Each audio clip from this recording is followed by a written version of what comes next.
بات یہ ہو رہی تھی کل کہ ہم نے یہ بیان کیا تھا کہ حضرت محمد الرسول اللہ صلی اللہ علیہ وسلم نے ارشاد فرمایا ہے کہ نماز اس طریقے پر پڑھی جائے جس طرح کہ میں نے پڑھ کے دکھائی ہے، اور میں نے نماز اس طرح سے پڑھی ہے جس طرح کہ جبریل امین نے مجھے نماز پڑھ کے دکھائی، اور جبریل امین نے اس طرح نماز پڑھ کے دکھائی ہے جس طرح رب العالمین نے اسے نماز پڑھنے کی طریقہ بتلایا ہے۔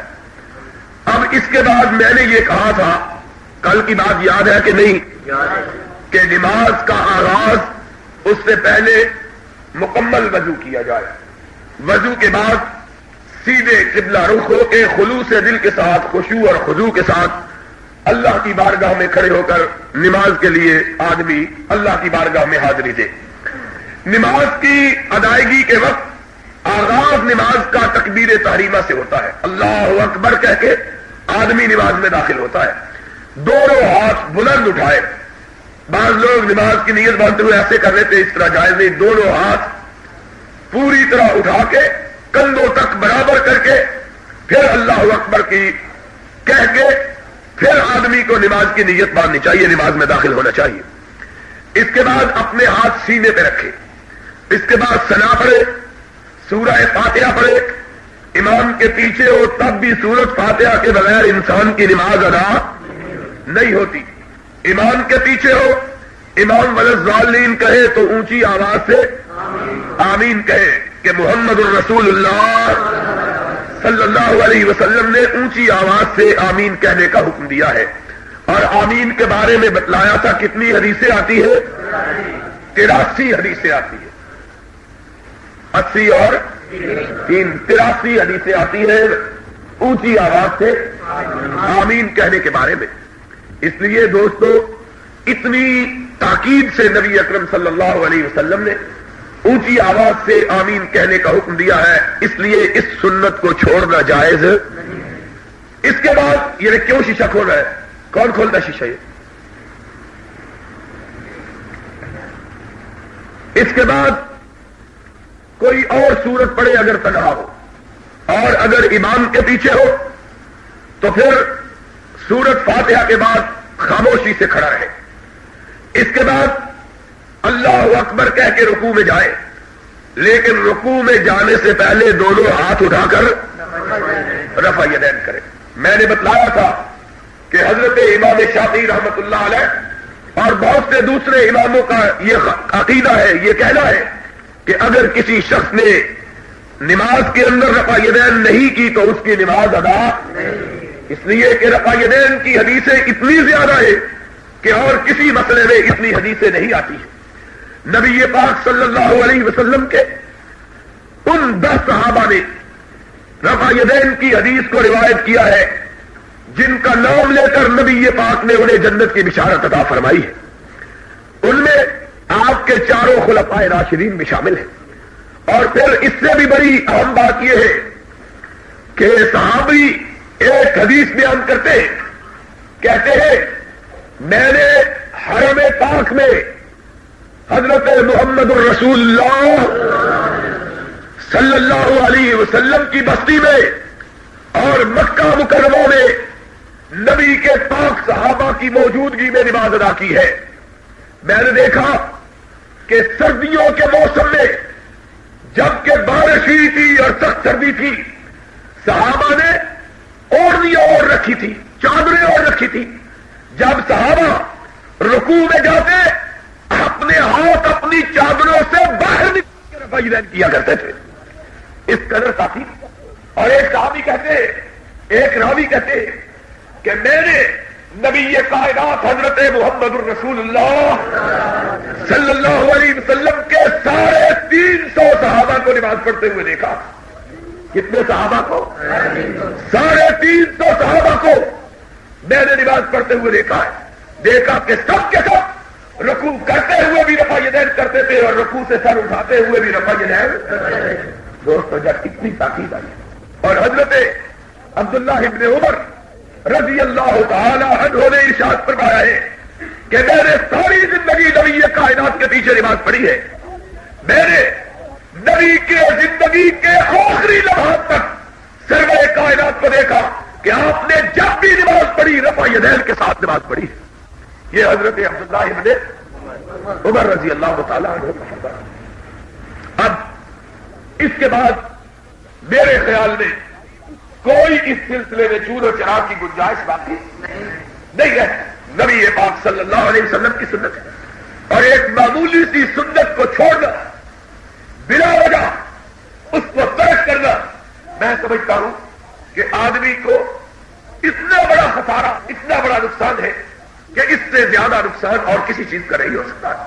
اور ایک چھوٹی سی سنت کی ادائیگی سے حضرت محمد الرسول اللہ صلی اللہ علیہ وسلم کی سنت کی ادائیگی سے اللہ کی رضا حاصل ہوتی ہے, اللہ کی خوشنودی حاصل ہوتی ہے, اللہ کا پیار حاصل ہوتا ہے. اس لیے دوستو, ان سنتوں پر باقاعدگی کے ساتھ عمل کرنا چاہیے کہ جب نماز پڑھنی ہے تو اس طریقے پر نماز پڑھی جائے جس طرح کہ حضرت محمد الرسول اللہ صلی اللہ علیہ وسلم نے پڑھی. اس کے بعد دوسری بات جو سمجھنے کی ہے وہ یہ ہے کہ آدمی جب رکوع میں جائے تو رکوع میں جاتے ہوئے آدمی کو اپنے دونوں ہاتھ اپنے گھٹنوں پر رکھنے چاہیے.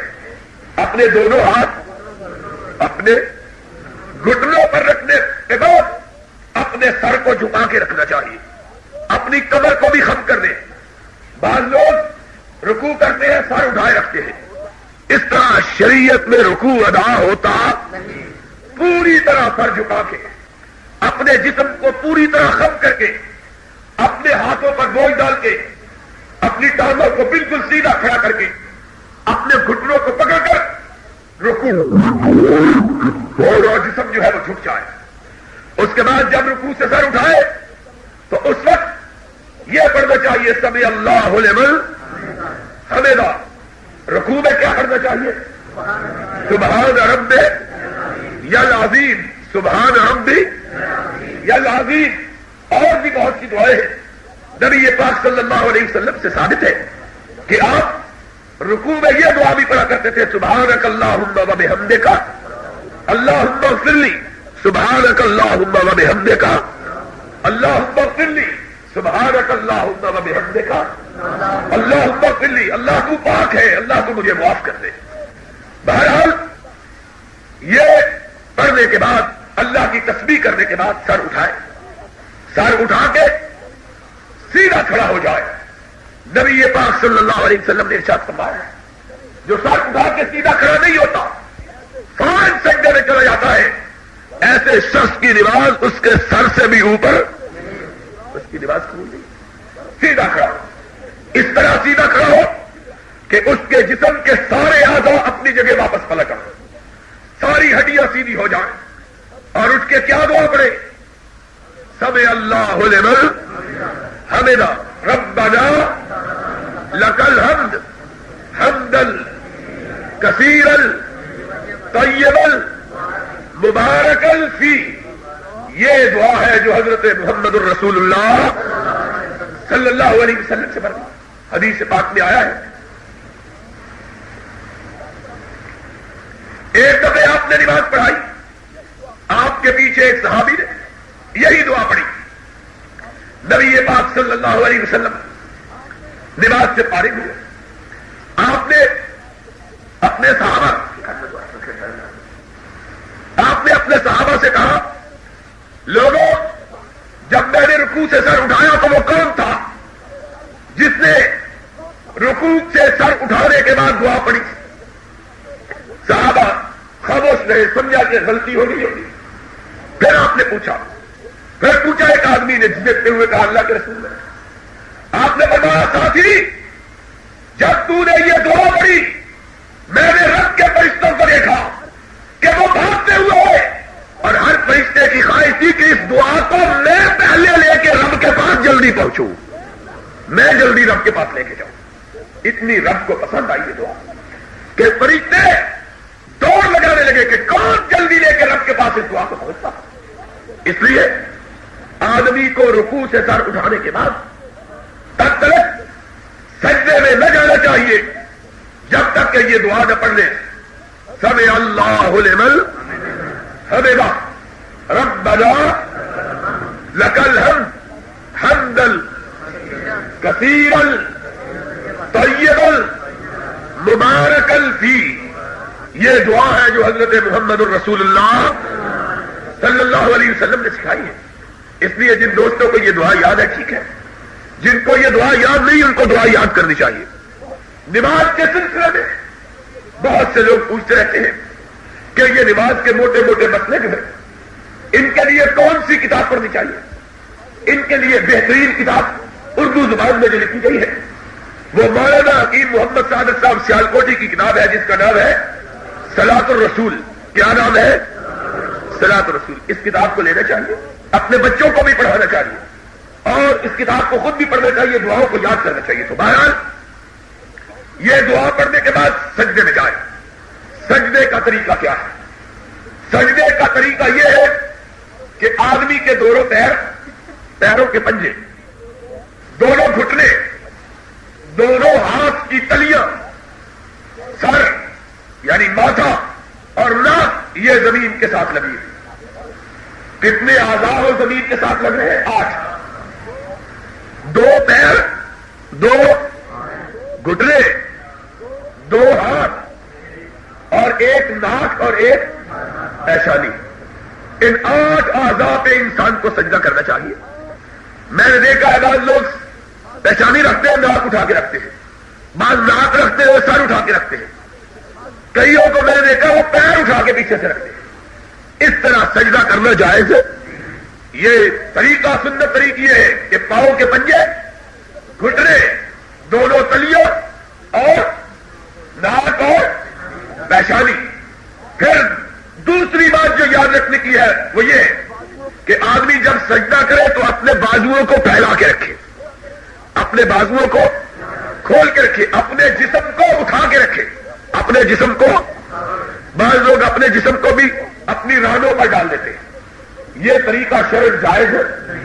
اسی طرح بعض لوگوں نے مسئلہ بنا لیا ہے کہ عورتیں جو ہے وہ اپنے جسم کو زمین کے ساتھ لگا کے سجدہ کریں.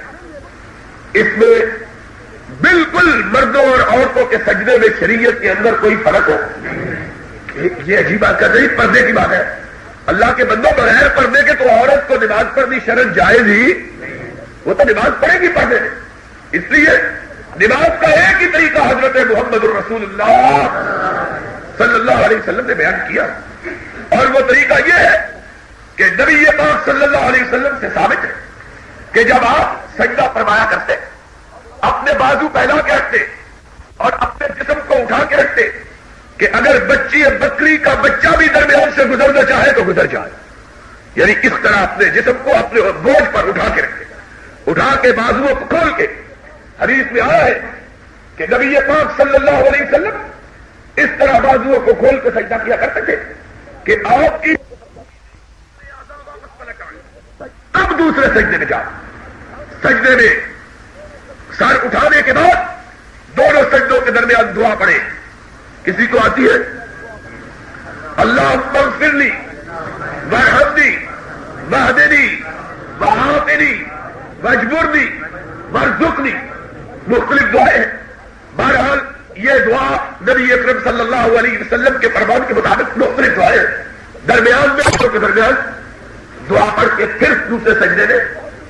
اب ذرا اور بہت ضروری ہے جس کو یاد رکھنا چاہیے, اور وہ یہ ہے کہ پہلی رکعت اور کون سی رکعت؟ جاگ رہے ہو کہ سو رہے ہو؟ رکعت اور تیسری رکعت میں آدمی سجدے سے سیدھا اٹھ کے کھڑا نہیں ہونا چاہیے.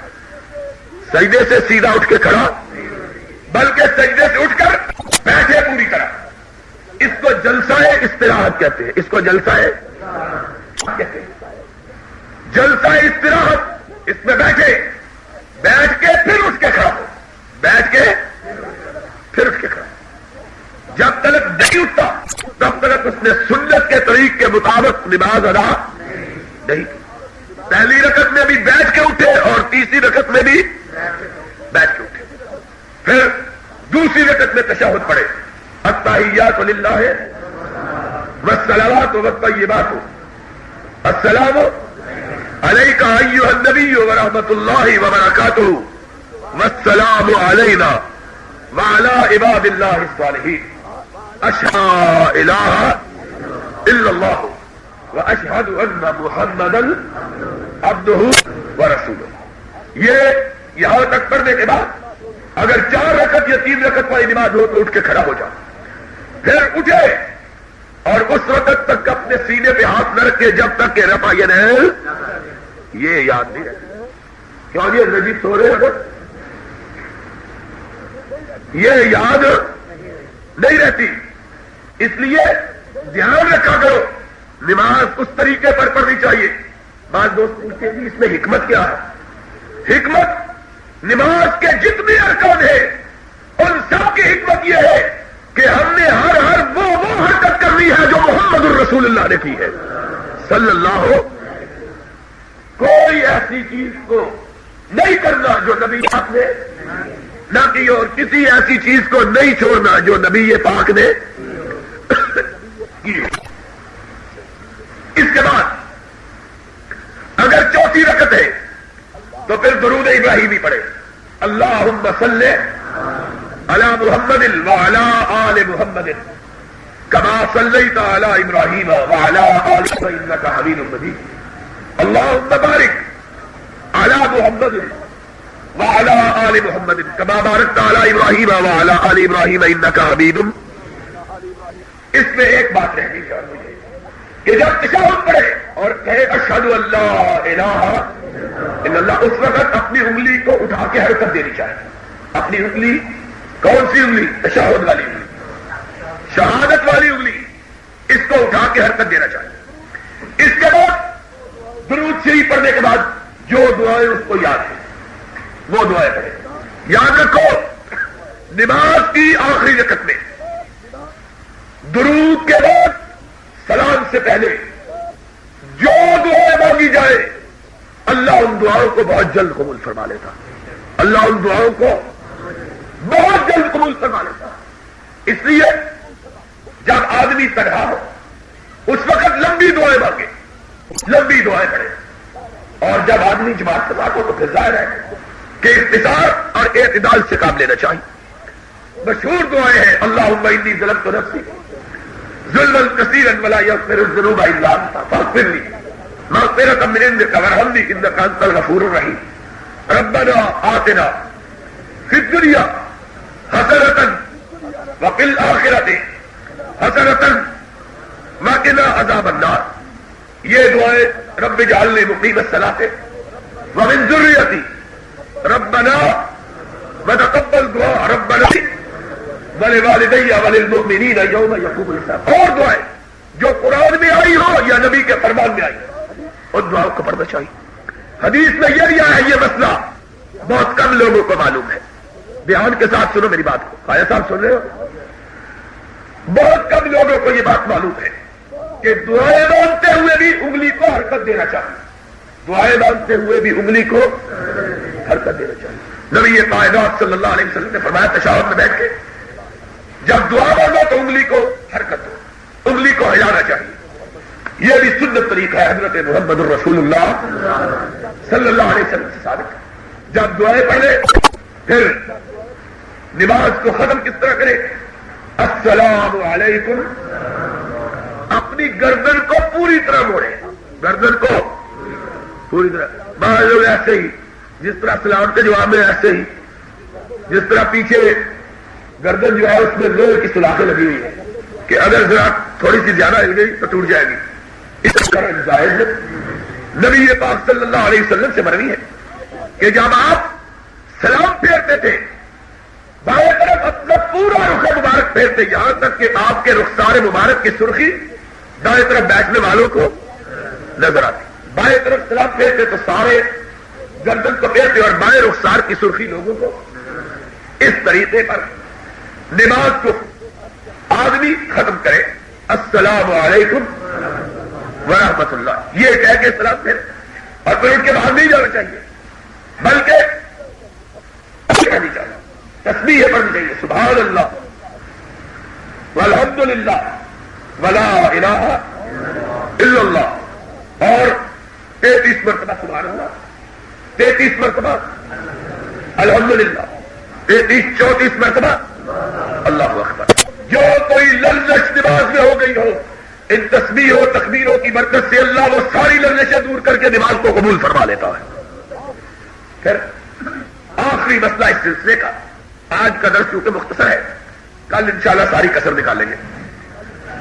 تو آخری مسئلہ اس سلسلے کا یہ ہے کہ نبی پاک صلی اللہ علیہ وسلم نے فرمایا کہ دعا کی قبولیت کے کچھ مقام ہوتے ہیں اور کچھ دعا کی قبولیت کے اوقات ہوتے ہیں، کچھ مقامات اور کچھ اوقات. نماز کی قبولیت اور دعا کی قبولیت کا بہترین وقت یہ ہے کہ نماز، فرض نماز کے بعد آدمی رب سے دعا کرتا ہے. ایسے وقت میں رب سے بندہ جو دعا مانگتا ہے رب اسے قبول فرما لیتا ہے. فرض نماز کے بعد خلوص دل کے ساتھ اپنی حاجتوں کو اپنے رب کی بارگاہ میں پیش کرنا چاہیے. اور دعا اس لحاظ سے بہت اہمیت کی حامل ہے کہ نبی پاک صلی اللہ علیہ وسلم نے دعا کو عبادت کا خلاصہ قرار دیا، دعا کو عبادت کا مغز قرار دیا، دعا کو عبادت کا مغز قرار دیا. فرمایا الدعاء مخ العبادات. جس طرح ساری کائنات میں سب سے اعلیٰ چیز دماغ ہوتا ہے، اس طرح فرمایا ساری عبادتوں میں سب سے اعلیٰ چیز کیا ہے؟ آپ نے فرمایا ہے کہ تقدیر کو بھی کوئی چیز تبدیل کر سکتی ہے تو دعا تبدیل کر سکتی ہے، اس لیے خلوص کے ساتھ دعا کرنی چاہیے. اس طرح آج سے فارغ ہو اللہ رب العزت اس کی نماز کو یقیناً قبول کرے گا. دعا ہے اللہ ہمیں اس طرح نماز پڑھنے کی توفیق عطا فرمائے جس طرح کے نبی پاک صلی اللہ علیہ وسلم نے نماز پڑھی اور نماز پڑھنے کا حکم دیا، اور ہمیں خلوص کے ساتھ خشوع کے ساتھ نمازوں کی ادائیگی کی توفیق عطا فرمائے. بات یہ ہو رہی تھی کل کہ ہم نے یہ بیان کیا تھا کہ حضرت محمد الرسول. السلام علیکم. علامہ احسان اللہ ظہیر شاہی رحم اللہ کی ایسی تقریریں جو کسی بھی سائٹ پر نہیں، وہ محسن شہزاد یوٹیوب چینل سے حاصل کریں اور ساتھ میں بیل والا آئیکن لازمی دبا لیں تاکہ ہر ویڈیو آپ تک آسانی سے پہنچے. السلام علیکم.